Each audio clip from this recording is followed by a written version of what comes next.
భోజన ప్రియులందరికీ నమస్కారం. పల్నాడు రుచులకి స్వాగతం. మనం లంచ్ బాక్స్ రెసిపీస్ చూసాం కదా, అలాగే ఇప్పుడు టిఫిన్ రెసిపీస్ చూద్దాము. అందులో ఫస్ట్ టిఫిన్ వచ్చేసి ఆలూ పరోటా బైట్స్. చాలా సింపుల్గా తక్కువ టైంలో టేస్టీగా తయారు చేసుకోవచ్చు. అది ఎలాగో చూద్దాము. ముందుగా మనం చపాతీ పిండి కలిపేసుకుందాము. అందుకోసము 1 కప్పు గోధుమ పిండి, కొంచెం ఉప్పు, 2 టీ స్పూన్ల నూనె కూడా వేసేసుకొని ఈ నూనె ఉప్పు అనేది ముందు పిండికి బాగా పట్టేలాగా కలిపేసుకోవాలి. ఇలా కలిపిన తర్వాత కొంచెం కొంచెం నీళ్ళు పోసుకుంటూ చపాతీ పిండిని కలుపుకోవాలి. ఇలా కలిపేసుకున్న చపాతీ పిండిని ఒక 10 నిమిషాలు పక్కన పెట్టేసుకుందాము. ఈలోగా దీంట్లోకి స్టఫింగ్ రెడీ చేసుకుందాము. 2 బంగాళదుంపల్ని ఉడకబెట్టేసి ఈ విధంగా పైన పొట్టు తీసేసి మెత్తగా మెదుపుకోవాలి బంగాళదుంపల్ని.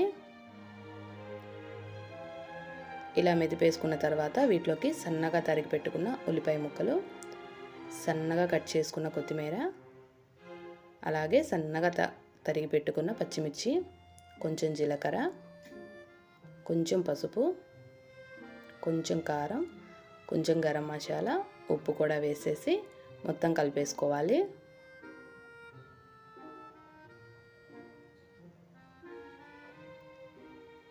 ఇలా రెడీ చేసుకున్న స్టఫింగ్ని పక్కన పెట్టుకుందాము. ఇప్పుడు చపాతీ పిండిని 2-3 సార్లు మళ్ళీ ఇలా ఒత్తేసుకొని ఇప్పుడు చపాతీ ప్రిపేర్ చేసుకుందాము. కొంచెం పెద్ద సైజులో పిండి ముద్దను తీసుకోవాలి. ఈ చపాతీని మరీ పల్చగా కాకుండా మరీ మందంగా కాకుండా మీడియం సైజులో ఉండేటట్లు చేసుకోవాలి.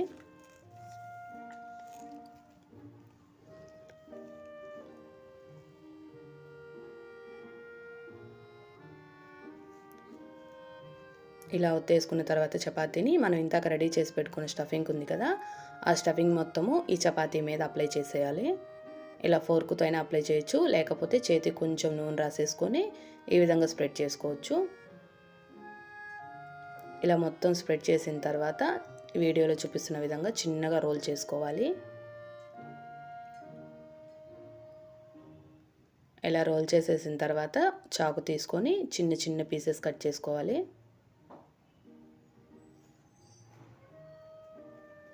ఇలా అన్నీ కట్ చేసిన తర్వాత చేతికి కొంచెం నూనె రాసేసుకొని ఒక్కొక్క పీస్ తీసుకొని ఈ విధంగా ఓవెల్ షేప్లో కానీ లేకపోతే రౌండ్ షేప్లో అయినా సరే ఒత్తేసుకోవచ్చు. ఇలా అన్నీ రెడీ చేసుకొని పక్కన పెట్టుకుందాము. ఇప్పుడు వీటిని ఫ్రై చేసుకుందాము. స్టవ్ ఆన్ చేసి ప్యాన్ పెట్టేసి 2 టీ స్పూన్ల ఆయిల్ వేసుకుందాము. ఆయిల్ కూడా ఎక్కువ పట్టదండి దీనికి. ఇలా ఆయిల్ మొత్తము స్ప్రెడ్ చేసేసుకుందాం ప్యాన్ మొత్తం. ఆయిల్ కాగిన తర్వాత ఒక్కొక్క బైట్ని ఈ విధంగా మొత్తం వేసేసి ప్యాన్లో ఫ్రై చేసుకోవాలి. ఒక 5 నిమిషాలకి వీటిని మళ్ళీ రెండో వైపు కూడా కాల్చుకుందాం.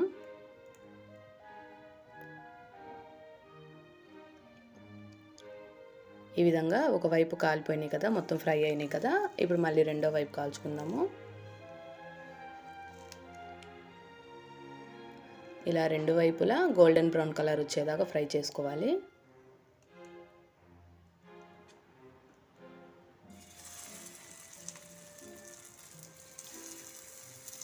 ఇలా 2 వైపులా కాలిపోయినాయి కదండి, ఇప్పుడు ప్లేట్లో తీసేసుకుందాము. అలాగే ఇందాక మనం ఇంకా చేసిన బైట్స్ ఉన్నాయి కదా, అవి కూడా మిగిలినవి కూడా ఫ్రై చేసేసుకుందాము. అంతే అండి, చాలా